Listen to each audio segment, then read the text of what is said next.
Hello दोस्तों, स्वागत है आप सभी का मेरे चैनल में। आज मैं आपको इस वीडियो में बताने वाली हूँ कि स्वर्ग जाने का असली हकदार कौन है और नर्क जाने का असली हकदार कौन है। क्या लिखा है शास्त्रों में, कौन सा व्यक्ति स्वर्ग जाएगा और कौन सा नर्क। चलिए जान लेते हैं। इससे पहले यदि आपने मेरे चैनल को सब्सक्राइब नहीं किया तो मेरे चैनल को सब्सक्राइब कर लीजिए, जिससे इसी तरह की वीडियो मैं आपके लिए लाते रहूँ। दोस्तों, स्वर्ग जाने का असली हकदार कौन है और वह कौन सा पाप है जो मनुष्य को नरक के रास्ते में लेकर जाता है। आज एक धार्मिक कथा के माध्यम से हम आपको बताएंगे कि पूजा पाठ, दान धर्म आदि प्रकार के करोड़ों पुण्य करने के बाद भी मनुष्य नरक में क्यों जाता है और अत्यधिक पाप करने पर भी किस पुण्य के लिए मनुष्य को स्वर्ग की प्राप्ति होती है। तो चलिए शुरू करते हैं। दोस्तों, मध्य देश की बात है। एक ही समय पर 5 मनुष्यों की मृत्यु हो जाती है और वह सभी यमलोक में पहुंच जाते हैं। यमलोक का दृश्य देखकर वे भयभीत हो जाते हैं। विशालकाय आकार वाले यमराज सुवर्ण से बने सिंहासन पर विराजमान होते हैं। उनके पास चित्रगुप्त बैठे होते हैं, जिनके पास सभी प्राणियों का लेखा जोखा रखा हुआ होता है। यम के दूत प्राणियों को आगे धकेल रहे हैं। कुछ मनुष्य जोर जोर से विलाप भी कर रहे हैं तो कुछ मनुष्य अत्यंत प्रसन्न होकर चल रहे हैं। स्वर्ग के द्वार से सुंदर प्रकाश दिखाई पड़ रहा है, जो वही नरक के द्वार से धधकती हुई अग्नि की ज्वालाएं दिखाई पड़ रही हैं। इस भयानक दृश्य को देखकर वे पांचों एक दूसरे से बात करने लगते हैं और अपने अपने पाप के विषय में चर्चा कर रहे होते हैं। उन पांचों में से 4 लोगों ने अपने जीवन में बहुत पाप कर्म किए होते हैं और उन सभी को जान पड़ता है कि अब वे चारों ही नरक में जाने वाले हैं। उन चारों में से एक चोर होता है, दूसरी वैश्या होती है, तीसरा विद्वान पंडित होता है, चौथा राजा का सैनिक होता है तथा पांचवा एक धनवान किसान होता है।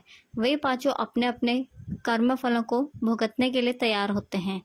एक एक करके सभी पापी और पुण्य आत्माएं आगे चल रही होती हैं। वे चारों एक दूसरे को अपने पाप कर्मों के बारे में बताने लगते हैं। पहला चोर कहता है, भाई मैं तो पक्का नरक में ही जाऊंगा, क्योंकि मैंने बहुत बार चोरी की है, दूसरों का धन लूटा है, दूसरों को तकलीफ भी दी है। लेकिन ऐसा मैंने मजबूरी में किया था। चोरी करके मैं अपने परिवार का पेट पालता था, क्योंकि मुझे कोई काम नहीं देता था।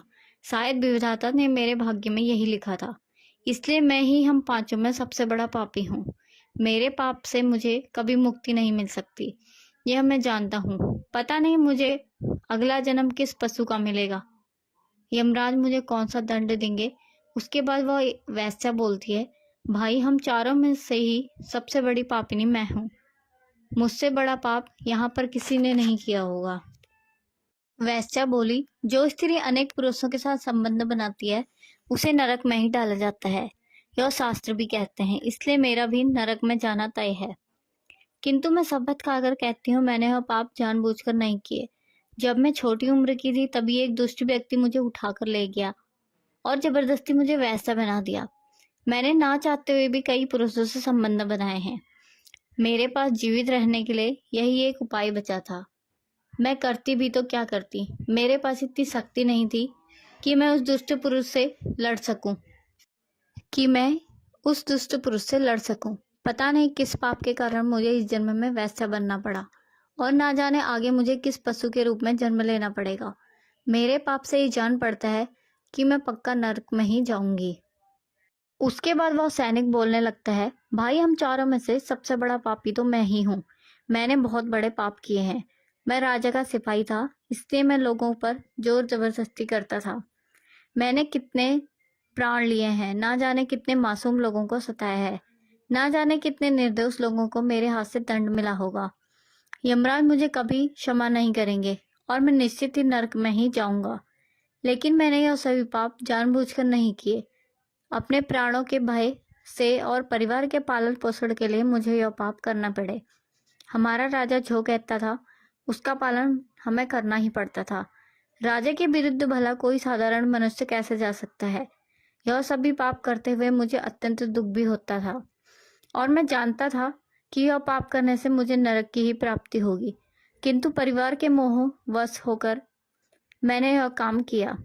लेकिन पाप तो पाप होता है, पाप करके पश्चाताप करने का क्या फायदा, इसलिए मेरा नरक में जाना तो तय है। उसके बाद वह विद्वान पंडित बोलता है, भाई हम चारों में से सबसे बड़ा पापी तो मैं ही हूँ। तुम लोगों ने जो पाप किए हैं वह जाने अनजाने में किए हैं, या किसी ने तुमसे जबरदस्ती करवाए हैं, या मजबूरी में किए गए हैं। परंतु मैं तो विद्वान था, मैं सब सत्य असत्य जानता था, मुझे सच और झूठ का ज्ञान था। लेकिन फिर भी मैंने धन के लोभ में ये पाप किए हैं। शास्त्र कहते हैं कि जो सब कुछ जानबूझकर पाप करता है वह निश्चित ही नरक में गिरता है। मैंने अपने ज्ञान का दुरुपयोग किया है। मैंने अपने ज्ञान का उपयोग लोगों की सहायता के लिए नहीं बल्कि धन को कमाने के लिए किया है। मेरे घर की परिस्थिति अत्यंत गरीब थी। मेरे पिता भिक्षा मांगकर गुजारा करते थे, लेकिन मैंने अपने घर की गरीबी को दूर करने के लिए धन लेकर ज्ञान देने की चेष्टा की। शास्त्र कहते हैं, जो विद्वान ब्राह्मण अपने ज्ञान का दुरुपयोग करता है उसे निश्चित ही नरक में जाना पड़ता है। मैंने लोगों को ज्ञान देने के बदले उनसे धन लिया है, कभी किसी को मुफ्त में ज्ञान नहीं दिया। इसलिए आप चारों में से सबसे बड़ा पापी तो मैं ही हूँ और मुझे ही नरक में जाना पड़ेगा। उन चारों की बात सुनकर वह धनी किसान हंस पड़ा और बोलने लगा, तुम चारों में इतने बड़े पापी हो कि तुम लोगों को नरक में ही जाना पड़ेगा। तुम लोगों ने घोर पाप किए हैं और इसलिए यमराज तुम लोगों को कभी माफ नहीं करेंगे। यहाँ पर मौजूद मैं अकेला ही सबसे अधिक पुण्यवान हूँ। मैंने अपने जीवन में बहुत पूजा पाठ किया है, ब्राह्मणों को दान दक्षिणा दी है, मैंने मृत्यु से पूर्व गाय का दान भी किया है, और अब मेरे सभी पुत्र पौत्र मेरी आत्मा की मुक्ति के लिए बड़े कार्यक्रम का आयोजन भी कर रहे हैं। वे मेरे लिए श्राद्ध दान तर्पण कर रहे हैं, यज्ञ कर रहे हैं, इसलिए मैं सबसे अधिक पुण्यवान हूँ। मेरी 3 पत्नियां हैं और 10 पुत्र हैं। इतने लोग मेरी मुक्ति के लिए उपाय कर रहे हैं। और हाँ, मैंने अपने जीवन में जो भी पाप नहीं किया और जाने अनजाने में किए होंगे तो मेरे पुत्रों के श्राद्ध आदि के कार्यों से मेरे पाप का भी नष्ट हो जाएगा। मैं नित्य देव पूजा करता था, मंदिर जाता था, द्वार पर आए अतिथियों को भोजन कराता था। इसलिए मुझे विश्वास है कि यमराज मुझे नरक में नहीं डालेंगे और मुझे मोक्ष की प्राप्ति निश्चित ही होगी। फिर वे पांचों धीरे धीरे आगे बढ़ने लगे और जब उनका समय आता है तो उन पांचों के पाप और पुण्य के कर्मों का मूल्यांकन किया जाता है। सबसे पहले बारी आती है उस चोर की और फिर चित्रगुप्त उसका लेखा जोखा निकालते हैं। कुछ देर तक विचार करने के बाद उसके पाप पुण्य का मूल्यांकन करने के बाद यमराज उसे स्वर्ग में जाने के लिए कहते हैं। इस निर्णय को सुनकर चोर आश्चर्य में पड़ जाता है और बड़ी ही प्रसन्नता से वह स्वर्ग के दरवाजे की ओर चला जाता है। दूसरी बार आती है वैश्या की। चित्रगुप्त उस वैश्या का लेखा जोखा निकालते हैं और कुछ देर तक विचार करने के बाद उसे पाप पुण्य का मूल्यांकन करके यमराज उसे भी स्वर्ग में जाने के लिए कहते हैं। इस विचित्र निर्णय को सुनकर वह वैश्या भी आश्चर्य में पड़ जाती है। उसे यमराज के निर्णय पर विश्वास नहीं होता और वह बिना कुछ कहे बड़ी ही प्रसन्नता के साथ स्वर्ग के द्वार की ओर जाने लगती है। अब तीसरी बारी आती है उस सिपाही की। चित्रगुप्त उसके भी कर्मों का लेखा जोखा निकालते हैं और कुछ समय विचार करके उसे पाप पुण्य का मूल्यांकन करके यमराज उसे भी स्वर्ग में जाने के लिए कहते हैं। इस निर्णय को सुनकर वह सिपाही भी सोच में पड़ जाता है और बड़ी ही प्रसन्नता के साथ वह स्वर्ग के द्वार की ओर निकल जाता है। फिर चौथी बारी आती है उस विद्वान ब्राह्मण की। चित्रगुप्त उस ब्राह्मण के कार्यों का लेखा जोखा निकालते हैं और कुछ देर तक विचार करते हैं। फिर यमराज उस ब्राह्मण को भी स्वर्ग में जाने के लिए कहते हैं। फिर वह विद्वान ब्राह्मण विचार करता है, मैंने तो पाप किया है, फिर मुझे क्यों स्वर्ग में भेज रहे हैं। फिर वह मन ही मन प्रसन्न होकर स्वर्ग के द्वार की ओर चलने लगता है। उन चारों को स्वर्ग में जाता देख धनवान किसान बहुत दुखी और क्रोधित हो जाता है। वह सोचने लगता है कि वह कैसा न्याय है, इन पापियों को स्वर्ग में जाने का मौका मिल रहा है, फिर मैंने जो पुण्य के काम किए हैं उनका क्या पापी और पुण्यवान एक ही जगह पर डाले जाएंगे तो पुण्य करने का फायदा ही क्या। फिर उस धनवान किसान को यम के दूत जोर से धकेल देते हैं और कहते हैं, अरे पापी तू आगे चल, तुझे नरक में ही डाला जाएगा, यमराज तुझे कभी माफ नहीं करेंगे। यह सुनकर धनवान किसान भयभीत हो जाता है और कहने लगता है, मैं तो स्वर्ग में जाऊंगा, मैंने कोई पाप नहीं किया। फिर वह धनवान किसान यमराज के सामने आकर खड़ा हो जाता है।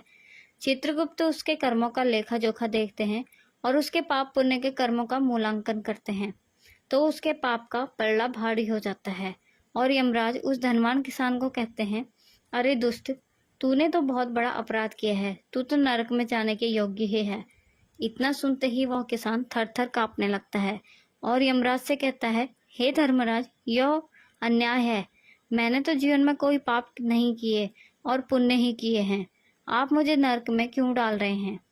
और मुझसे पहले जो 4 लोग गए थे वे तो घोर पापी थे। उन्होंने बड़े बड़े पाप और अपराध किए हैं। उन्हें तो आपने स्वर्ग में डाल दिया है। आप ऐसा अन्याय मेरे साथ क्यों कर रहे हैं? अगर ऐसा अन्याय होगा तो भला कौन सा मनुष्य धरती पर पुण्य करेगा? फिर यमराज कहते हैं, अरे पापी, जो तूने पाप किया है वह तो उन चारों के पापों के सामने कुछ भी नहीं है। तेरे एक पाप के कारण तेरा सारा पुण्य फल नष्ट हो गया है। यदि तूने वह पाप नहीं किया होता तो तू स्वर्ग में जा सकता था, लेकिन तूने वह पाप जानबूझकर किया है, इसलिए तुझे नरक में अवश्य जाना पड़ेगा। उस चोर ने तो मजबूरी में चोरी की थी, परंतु वह चोर तो दूसरों की भूख मिटाता था, गरीबों को दान करता था। उसने कभी किसी निर्दोष गरीब व्यक्ति के घर चोरी नहीं की।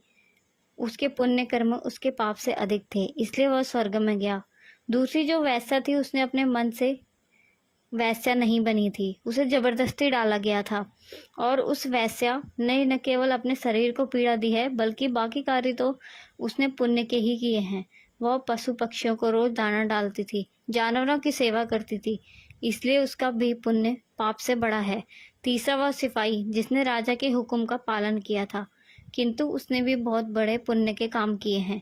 उसने कई बेसहारा लोगों की मदद की है, इसलिए वह भी स्वर्ग में ही गया है। और चौथा वह विद्वान ब्राह्मण, उसने अपने ज्ञान का दुरुपयोग अवश्य किया है, किंतु वह नित्य गाय की सेवा करता था, दान धर्म करता था, इसलिए उसके पुण्य पाप से अधिक थे और वह भी स्वर्ग में ही गया। इतना सुनकर वह धनवान किसान बोलता है, हे धर्मराज, इन चारों ने जो भी पुण्य किए हैं वह तो मैंने भी किए हैं, बल्कि उनसे ज्यादा ही किए हैं। फिर भी मैंने ऐसा कौन सा पाप किया है जो मुझे नरक में भेजा जा रहा है? यमराज कहते हैं, हे दुष्ट, याद कर, तूने उस अबला विधवा नारी पर गलत लांछन लगाया था कि उसने तेरे घर में चोरी की है, और इसके साथ ही तूने उसके ऊपर कई अन्य गलत लांछन लगाए थे। उस व्यभिचारिणी और वैसा कहकर उसके चरित्र का हनन किया था, और राजा ने उसे सत्य समझकर उस अबला विधवा नारी को मृत्युदंड दे दिया था।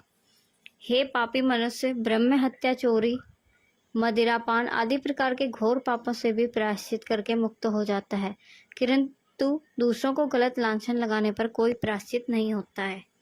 जो दूसरों पर गलत आरोप करता है, सत्य जानकर भी दूसरों को झूठ कहकर उनके ऊपर दोष डालता है, वह तो सबसे बड़ा पापी है। उसके द्वारा किए गए सभी पुण्य नष्ट हो जाते हैं। इसलिए तूने जितने भी पाप किए हैं वे सभी उस एक पाप के कारण नष्ट हो गए। फिर यमराज यमदूतों को कहकर उस पापी किसान को नरक ले जाने के लिए कहते हैं, और वह किसान रोता हुआ विलाप करता हुआ नरक के मार्ग पर चलने लगता है। तो दोस्तों, इस प्रकार से धर्मराज ने कहा है, कभी किसी पर गलत आरोप नहीं करना चाहिए। सत्य जानकर भी असत्य का साथ देना नहीं चाहिए। जो दूसरों पर गलत आरोप डालता है उसे यमराज कभी क्षमा नहीं करते। उम्मीद है आपको यह कथा पसंद आई होगी, और इस चैनल को सब्सक्राइब कर लीजिए ताकि मैं इसी प्रकार की कथाएं आपके लिए और भी ला सकूं। अगर आपको मेरी वीडियो पसंद आए तो चैनल को सब्सक्राइब कीजिए और शेयर कीजिए ताकि मैं रोज नई नई वीडियो आपके लिए ला सकूं।